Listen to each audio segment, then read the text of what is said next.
As county judge, he presides over the Commissioner's Court of the 10th largest county in Texas, with a population exceeding 600,000. He is truly a man that needs no introduction in Fort Bend County. So please join me in giving Judge Hebert a warm welcome as he gives the state of the county.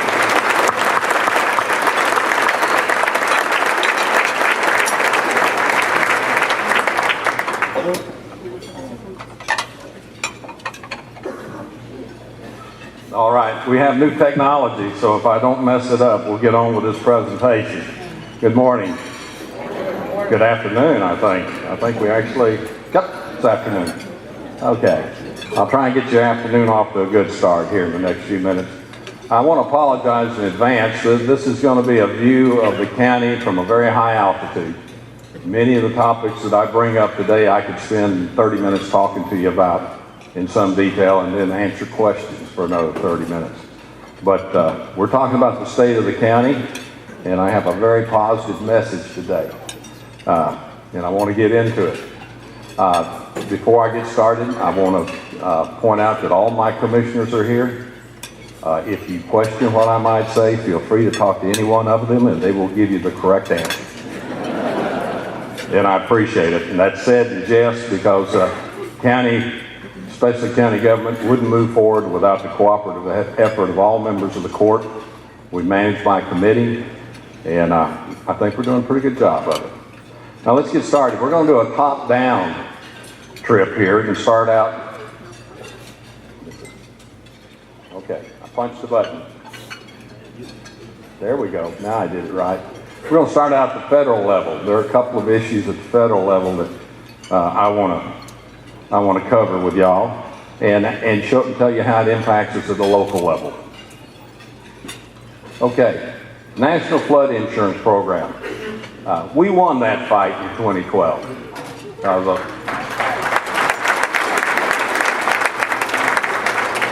Thank you very much. A lot of people helped win that fight. But as my predecessor told me, always take credit for those things that you get credit for, whether you did it or not, but you're going to get blamed for a lot of things that you had nothing to do with. So I'll take credit today. But it's a temporary victory. The authorization of the National Flood Insurance Program expires September 30 of 2017, 5-year reprieve. The reason I say it's a temporary victory is they did not solve the critical issue. They went into the reauthorization to make the insurance program solvent. Well, after Sandy, it's even further in deficit. They did nothing to correct it. They put a few cosmetics changes on the bill and then reauthorized it and left the issue of insurance behind levies to 5 years down the road, actually 3 years down the road. So this problem is going to come up again, and we have to be prepared for it. One of the things we're going to do in the county is our drainage district under Mark Vogler is initiating a inspection of levee systems in Fort Bend County to RIP standards. RIP is the Corps of Engineers standard for maintenance of levee systems. The inspections will be random and relatively unannounced. You're going to know they're coming. If you serve on the levee board, don't panic. But you're not going to get 6 months advance notice or even 3 months. They'll let you know they're coming out, and they want to go out there, and they want your engineer and your operator to be with them, and they want to take a tour and look at your levee from standpoint of the Corps of Engineers standards for levee maintenance. We're not going to charge for these inspections or the report. It's a courtesy inspection. We're not going to exercise any regulatory authority. We're going to be advisory in our inspections. The reason is we need to protect the property owners behind our levees. We need to protect them at the federal legislative level. And this thrust to include all levees in the National Flood Insurance Program will come back. We have the high ground on construction standards. Our levees are built generally to meet 44 CFR 6510, which is the definitive federal standard for a protected levee. There are fewer than 300 levees in the United States built to that standard. So it's a very small population. But if you don't maintain to that standard, and you fail a Corps inspection under RIP, or you fail a FEMA inspection, which will use mostly RIP standards for the inspection, you fall out of the protective conditions of 446510. So we want to hold the high ground going into the next battle. So we want to be comfortable that all of our levees, in fact, were built to the highest standard and are maintained to the highest standard. So when I go up to Washington to say, you need to separate the high standard levees from those levees that are truly at risk and treat us differently.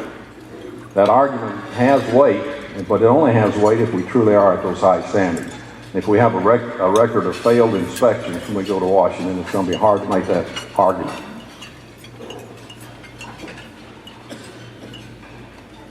Okay, forgot to click it. Same thing I just said. We'll go on. State legislation. Now we're going to come to Austin. There are a lot of federal issues out there that will impact Fort Bend County, but that's the big one right there, and we don't want to lose sight of it. And I really don't want to talk about what's wrong with Congress. We could all go to a bar and visit about that for 3 or 4 hours after the lunch if you want to. State legislature, and I see a lot of local members of our local delegation here, and I really appreciate y'all coming, and I thank you for the job you've undertaken in Austin. There are a lot of difficult problems to be grappled with up there. One of them is water legislation. Water legislation is very big on the agenda this year. They're going to do something in water. There's a bill introduced that would allocate $2 billion in the biennium for water construction, funding water projects around the state. There's a lot of work to be done between making that statement and actually getting that legislation out. We're carrying a bill on water for Fort Bend County, and there's a reason for it. We're asking that the county create that the state create the West Fort Bend County Water Authority. We're using the North Fort Bend County Water Authority as the model for the West. The intent with the West is not to run out there and charge folks a lot of money and go find surface water. They don't need it. The west portion of Fort Bend County is sparsely populated compared to the north and the east. However, what I find, I served as a member of the Region H Planning Committee for Water under Senate Bill 1 and have for several years. And Marvin Marcel is another member from Fort Bend County, the president of Poseidon's district. And what Marvin and I have noted in our observation is that there are gaps in the planning process because the planning process for water in Texas comes from the ground up. These planning committees that I serve on, and the others around the state, we don't initiate any projects. We get projects from local level, from the local governments or local regional governments telling us what they want to do about water. And that works very well for Sugar Land, Missouri City, North Fort Bend, Richmond, Rosenberg, areas, water retailers who know they have a growth problem and they're worrying with their water, future water situation on a daily basis. But we've got fully 300 to 350 square miles of Fort Bend County on the west and south side of the county that is going to have the heavy development in the future, and nobody speaks at the regional planning level or at the state level for that area. Nobody. And in the last plan, if you pull up the water developments plan, you'll see that the future needs of the county, primarily in the west and the south, are going to be handled by a shallow reservoir built in West Fort Bend County on land that's currently in a project called Twinwood. I hate to tell you this, but it's an economic impossibility to buy land that's being planned for development for the purpose of inundating it with water behind a reservoir. And it's engineeringly a very difficult, if unfeasible project to build a good reservoir on very flat, low land. And we're flat. That's one of our problems. The good reservoir sites are north and east of us. So we need somebody sitting at the table working on a plan for that undeveloped portion of the county. So that's the challenge of the West Fort Bend Water Authority. It's been well received by all the towns and a few retailers that are out there. And we think the state will approve that, and we'll get that kicked off later on this year. The goal is to put a competent board in place and access Water Development Board planning funds with the county advancing the local match, so there won't be any cost to anyone in the early years. But we'll have the money to do adequate planning and make some common sense decisions about how water comes to that, surface water comes to that area sometime in the distant future. It's been estimated that if we had created the North Fort Bend Water Authority 10 years earlier, we probably could have saved something north of $100 million by just doing reasonable rules for development that would allow for easements to be granted in an intelligent manner. The problem was we didn't see the need 10, 15 years ago. We've learned from North Fort Bend, and now we want to try and solve that problem for West Fort Bend. That will put, if this passes, well, thank you. That will, if this passes, that will put all of the county either served by a municipality or by a water authority. So we'll have folks directly involved with water doing the planning moving forward, and that's a good thing. Transportation funding at the state level. The 2030 committee was a committee created by the Texas Transportation Commission at the request of Governor Perry a few years ago. They were charged with bringing in volunteer experts from around the state and looking at transportation needs for the state. I put this in here because I want you to know this is a serious problem. It's very serious for all of Texas. They published a report in late 2011, which is the basis of the discussions that are being held in Austin now. They said that the state over the next 25 years needs $270 billion for transportation. That's roads, bridges, ports, railroad. It's all modes of transportation, with a heavy emphasis, obviously, on roads and bridges. Current revenue projected over that 25-year period is $100 billion. So you can see we're running about $7 billion per year short, or $14 billion per biennium, to meet the need fully. Now, nobody anticipates we're going to be able to meet the need fully. The high growth of Texas is such that we're always going to be behind the curve somewhat. But it is a problem and it needs a solution, and I'm not offering a solution because it's extremely complex. But all I'm saying today is we realize at the county level, and I think everybody around the state realizes, we can't just do nothing. Water funding is pretty well defined in Austin from everybody I've talked to. I just got back from spending a day walking around talking to our local delegation and to others. Everybody is concerned about transportation because there just doesn't seem to be a focused effort on a solution. There are some numbers being kicked around, but they have to be developed in order to be beneficial and give folks something they can pass into legislation. There will be some additional funding for transportation. We just don't know how much. It won't be $7 billion a year. We can't get there, but hopefully we can get a good start. Now, got out of the state real quick, and as I told you earlier, we can talk for a long time on any one of these topics. So if there's something, when I get finished with this, if there's a burning issue or a question about something I said, raise your hand and I'll answer it if we have a minute or two. But we're going to the county right now. Let's talk about the county because there's a lot to talk about. County budget, $250 million for 2013, fiscal year 2013. We have 2,272 full-time employees slotted in the budget. We may be a little under that, or we may be right there. It just depends on turnover today. This adopted budget contains a 2.35 step increase in pay for all county employees. It's the first step increase county employees have received in 4 years. They've been extremely patient with us during the recession. When we voted the Justice Center bonds back in 2007, that presentation came with a 2-cent debt service tax. We realized that going into the recession that there was going to be tremendous pressure to raise that amount of tax dollar and more.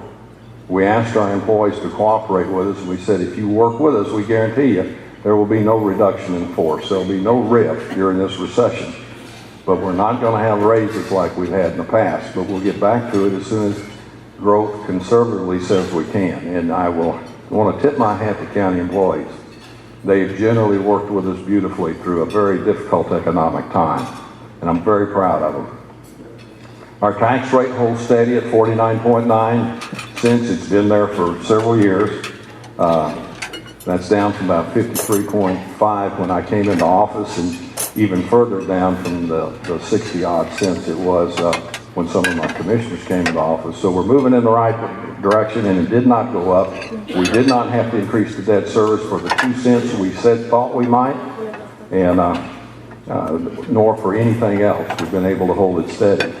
That said, we think the economy is moving in the right direction, and we may be able to avoid that increase moving forward and let growth continue to finance the needs of the county as it has in the 10 years that I've been in office. Not only do we have a 49.9%, 49.9 cents per 100 valuation, I want to point out, because we don't mention it, and there's a lot of folks that get confused, we grant the highest homestead exemption at the county level authorized under state law, the full 20%. So everybody has a homestead gets 20% off the value automatically. And if you're a disabled veteran or over 65, in addition to your homestead, you get a $100,000 reduction in the value of your house. So it adds up to real money if you do the numbers. And we've consistently done that. I take no credit for that. The court was doing that when I came on board, and I've just been very happy to cooperate with them moving forward to keep that going. We are amongst a small number of counties to give the maximum exemptions across the board. And it works to advantage to our homeowners and to our senior citizens and to those disabled veterans that call for it being home.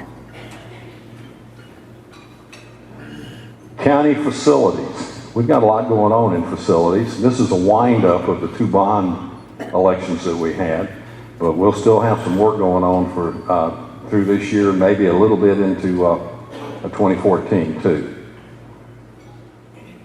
First one is the Senior Community Center. We have a senior facility. It's actually a community center when we have a lease with the group that serves seniors out in Bud O'Shields Center in Rosenberg. We're now cooperating in a project with the City of Houston utilizing a HUD grant to build a senior community center on Hobby Road over on the east side of the county. That's a 10,000 square foot facility. It's under construction as we speak. We broke ground late last year on it. And it's going to have multiple services to support our senior citizens on the east side of the county. So we will have one facility on each side of the river, if you will. And I think that's a very good thing. And I want to point out Grady Prestige. I saw him a little bit earlier. He's been the point man on that for a number of years to help make that happen, and did all the partnership development with the City of Houston. So if you see him and you think it's a good thing, thank him. And if you don't think it's a good thing, forget I said it. Okay. Courthouse renovation. There are 2 pictures up there. One is last fall when we were tearing down the 1-story wings on our historic courthouse, which is 104 years old as of last month. The second one is a photograph taken from the county attorney's office. He has the fancy windows. I had to go over to his office to take the picture. Looks down on the old courthouse. And if you'll notice, there are a lot of green boards there. This is a $5 million project, give or take some change, plus design costs, partially funded by a $2 million grant from the George Foundation. And I've said it before, but it hadn't happened last year. I want to say it again in my last State of the County. Thank God for the George Foundation. They're one of the greatest assets this county has, and I tip my hat to them.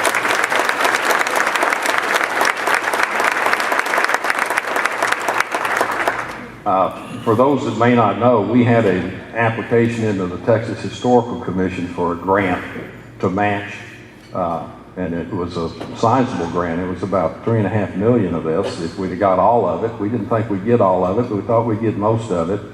And at the last minute, they decided, since we had moved our judges to the Justice Center to consolidate into the new building and preparing for the renovation, they declared that we had abandoned the courthouse and did not see fit to give us a grant.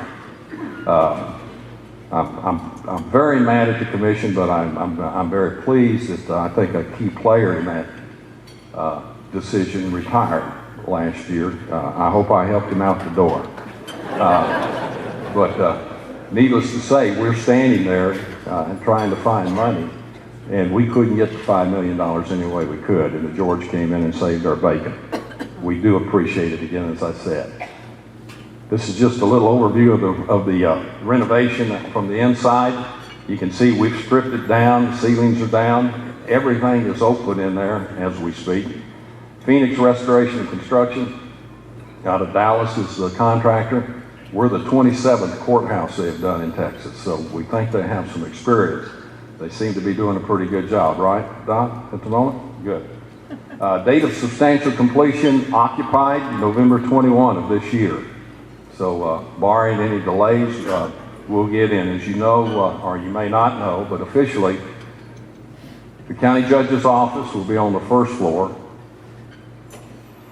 The commissioner's court will meet on the second floor, and the county attorney will occupy the third floor. There may be a little other space on the second floor, but that will be the occupancy, and it will remain the county courthouse for Fort Bend County, hopefully for another 100 years. And I hope we're in for Christmas. The tree that we have outside my office is nice, but it doesn't have the same impact as having that Christmas tree in the rotunda of the old courthouse. This is an aerial view because I wanted to tell you, a lot of people aren't aware there's two phases to the renovation, and they solve some problems, and I think they go a long way to beautifying downtown Richmond. And I don't think that the county, we take a lot of property off the tax rolls in the county seat. We realize that, we're sensitive to that. Where we can give back something to improve the quality of life in the county seat, we think we're all obligated to do that. They deal with tremendous traffic congestion because of our courts. They deal with a loss of tax value because of all the buildings we consume, and they can't tax us. So we work with Richmond as we can, and this is another project we're doing to work with them cooperatively to improve the appearance of our own facilities and also downtown Richmond. If you'll notice on the slide there, the building to the upper left is the Travis building. The green area down below the Travis building, fronting on Jackson Street, is what is now the reserved parking lot. And that's one of the problems we're solving here. We don't need a reserved parking lot of that size, but it's too small to handle citizens. So folks are constantly pulling in there and turning around and driving back out and wasting valuable time when we've got a complete square block of parking right behind the Travis building. So that's going to become green area. 4th Street will close between the Travis building and the old courthouse, that one block. And the street immediately behind the Travis building will close. That's the red brick paved area that you see behind. That's red brick because it's no parking, has to be maintained. That's traffic access. So you can still drive through there if you want to. It's just not going to be county maintained, if you will, rather than city maintained. We have to leave it open for emergency access, and we will do that. But we can put our handicap parking along the back of the Travis building and have adequate space to serve the handicap and get folks into the expanded parking lot. We will then take all the utilities underground in the area, and we'll correct, for our own benefit and for the benefit of the city of Richmond, some drainage issues that we've had in that area for a number of years. And then we're going to landscape that whole area. The old courthouse is down at the lower right, and if you look just to the left of that, you see a little walk area right there. You may not be aware of that, but that is the official Fort Bend County monument to those who have fallen in the wars of this country over the years. And it's inscribed with too many names.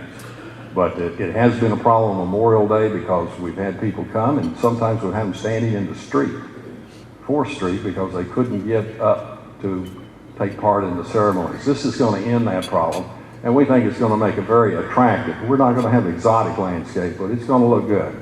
And I think it'll give a campus appeal to the Travis building and to the old courthouse as we move forward. So that's in progress, and hopefully we won't have the street and landscaping done by the time we move in, but hopefully sometime next year we'll finish up that project. Libraries. We do have a library project underway. Seems to me I've opened a new library every 12 to 15 months since I've been in office, and that's a good thing.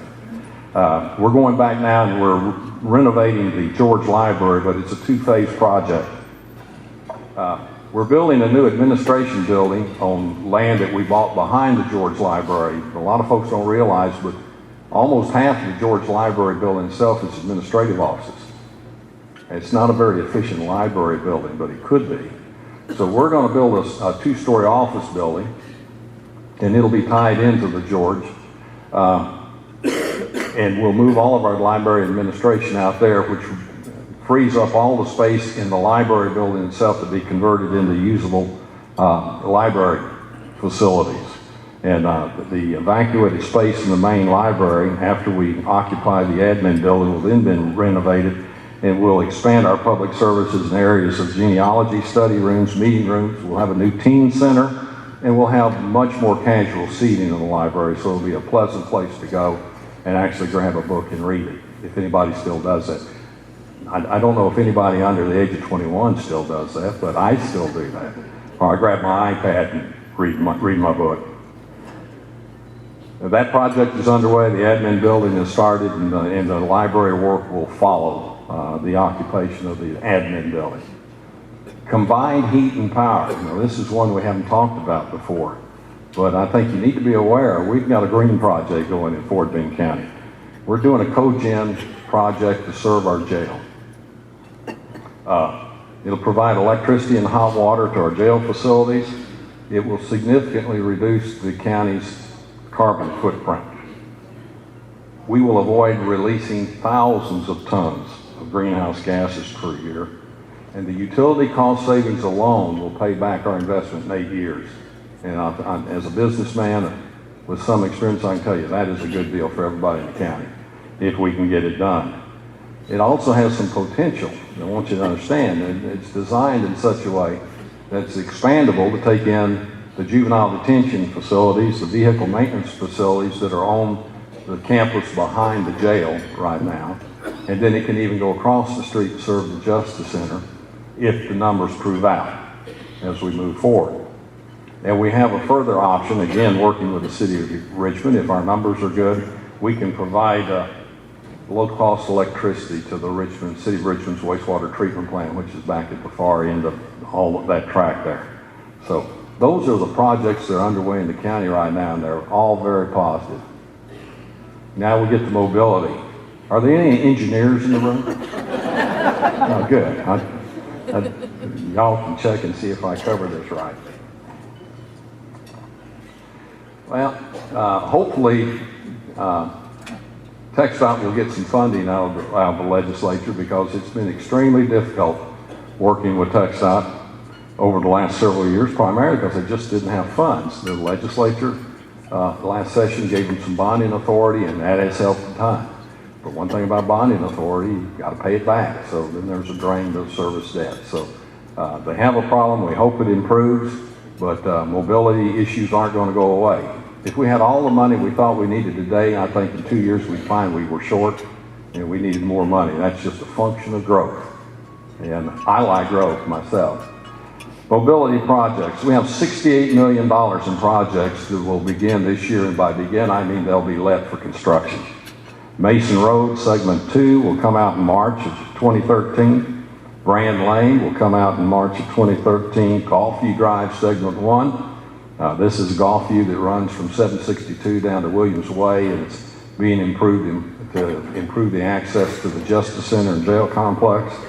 Segment 1, April of 2013. Mason Road, segment 3 in June of 2013. West Belford, segment 2 in May of 2013, and Golfview Drive, segment 2 in the end of the year in December 2013. These are all funded with road bonds and partnership money, working with partners. We have some other projects that are coming up this year. FM 1093 West Park, we're going to let that in November 2013, the county engineer tells me. It's a $128 million project. This is to take FM 1093 and move it away from the 2-lane it is now, from the Grand Parkway out to 1463.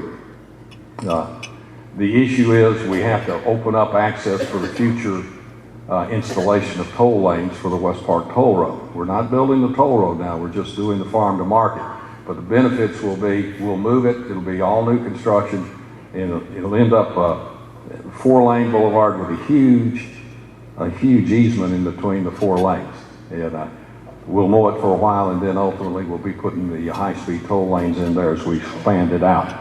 This is actually the first phase of a project. We wanted to do it substantially in its entirety, but because of Federal Highway Administration regulations and the lack of funding available to TxDOT, we've had to chop it up into 2 or 3 segments, and the final decision on whether it's 2 or 3 hasn't been made yet, but we'll be moving forward with it.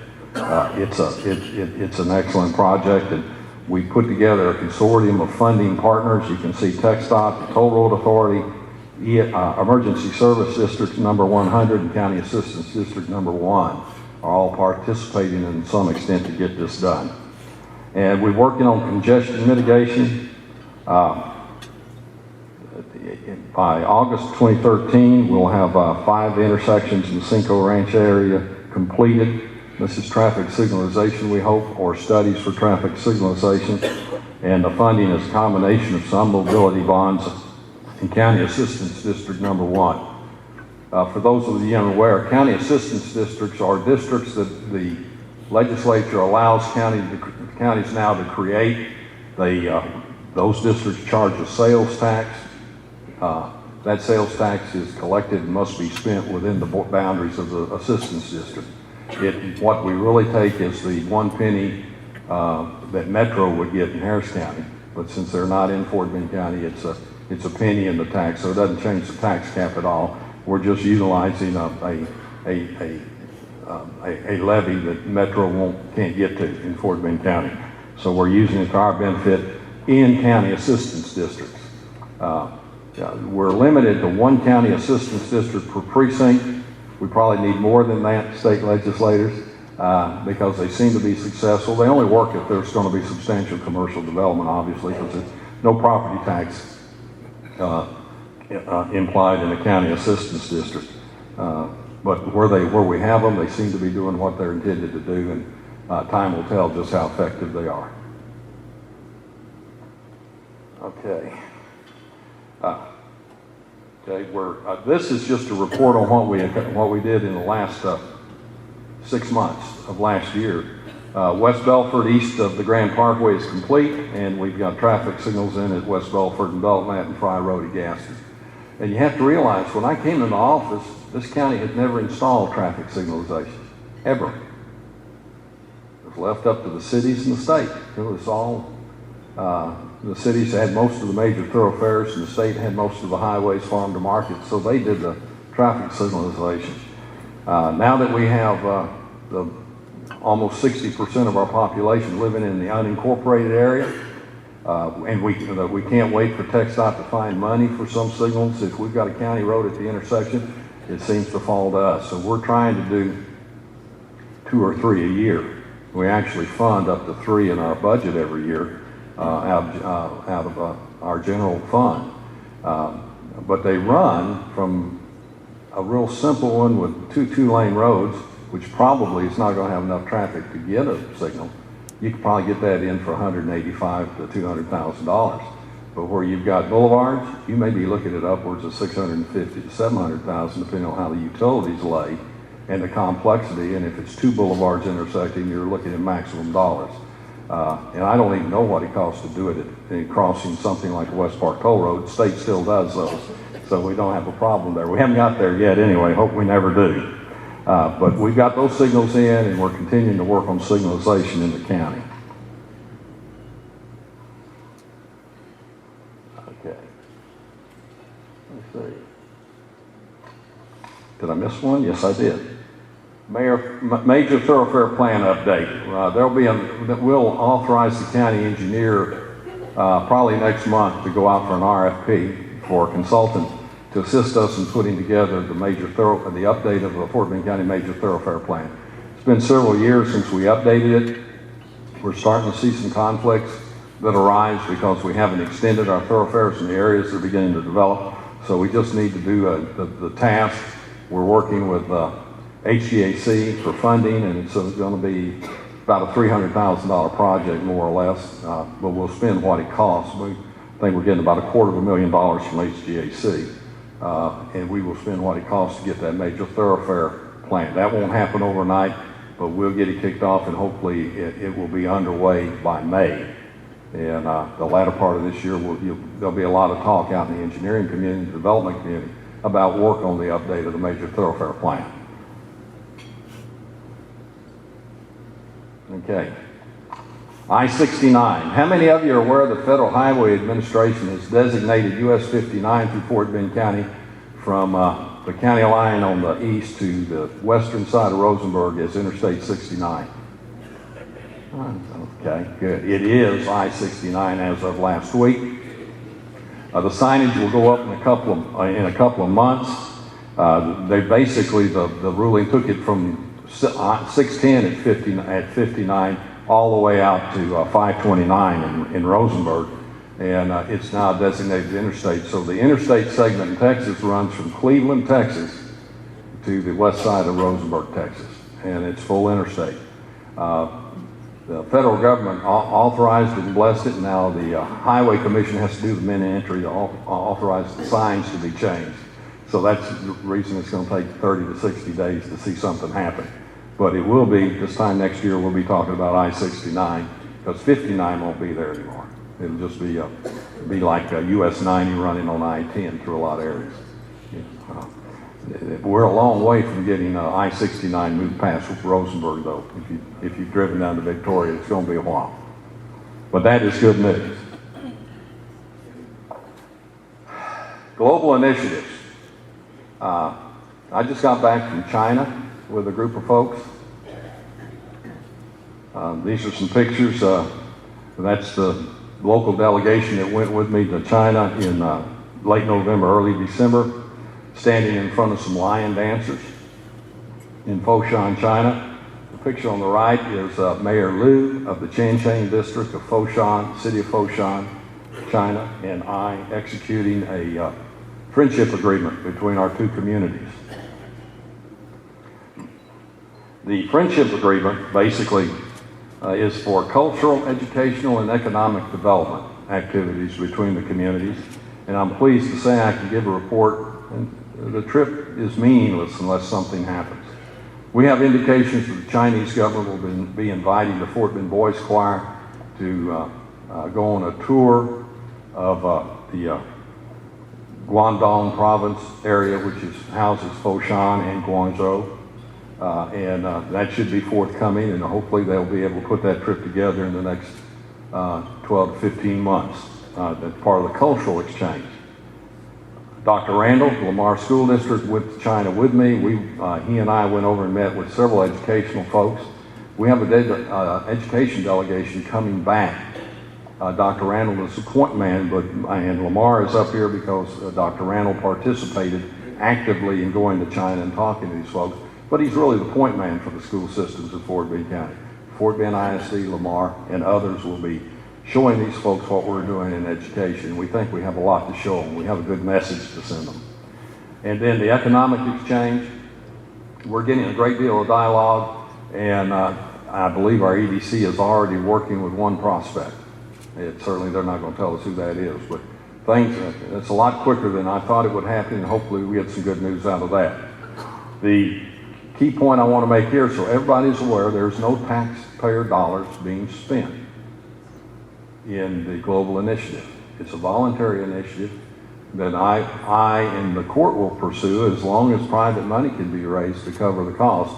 It's not so expensive taking a delegation over there. I pay my own way, but I only have to get myself to Hong Kong and back, because once over there, the Chinese government picks up our expenses since we're an official delegation.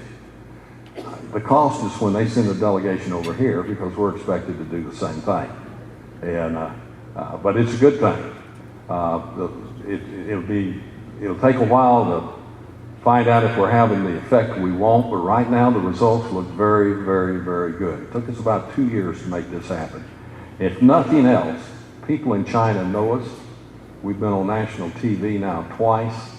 We've been interviewed by several major newspapers while we were over there, and they've run articles on Fort Bend County and our global initiative, and that's not a bad thing ever. But counties don't do business. Business people do business.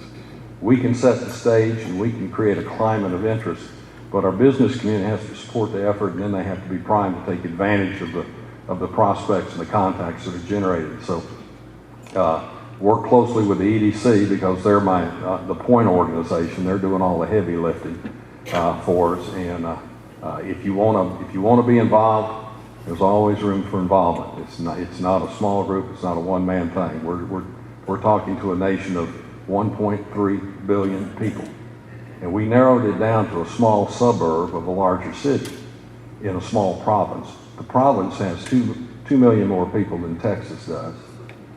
The major city, the Houston equivalent, has 17 million people. And Foshan itself has 5.1 million people. And the Chan Chang district, which is where we have our friendship agreement, which is the business and finance district of Foshan, has 1.1 million people. So we finally got it down to something where we have a lot of things in common, business and commerce and finance. And it seems to be working very well. And I was very, very pleased with our reception over there on the 2 trips we've taken. Certainly this last one was, with the flanging up of the agreement, was very, very positive. Now, in summary, because I apologize, I could have taken any one of these slides and stood up here for 35 or 40 minutes and talked about it and probably ended up with more questions than answers. But in summary, the national economy is slowly recovering, and I mean slowly, but it is moving positive. The pace of our local economic growth is increasing, and it's picking up speed. The county's tax rate remains stable. The county, and I don't speak for my cities, but in observing them, your local government units in Fort Bend County have many projects underway to meet our continuing growth. And efforts like our global initiative and like the ongoing work of the chambers and the EDC are always underway to further enhance job growth and overall economic development. The bottom line, and the message I'll leave you with, is we did real well through the recession. We came out of the recession solidly in 2012. In my belief, barring some worldwide economic catastrophe, and we can't control that, but if we can dodge that, 2013 looks very, very good for all of us. Thank you very much for having me.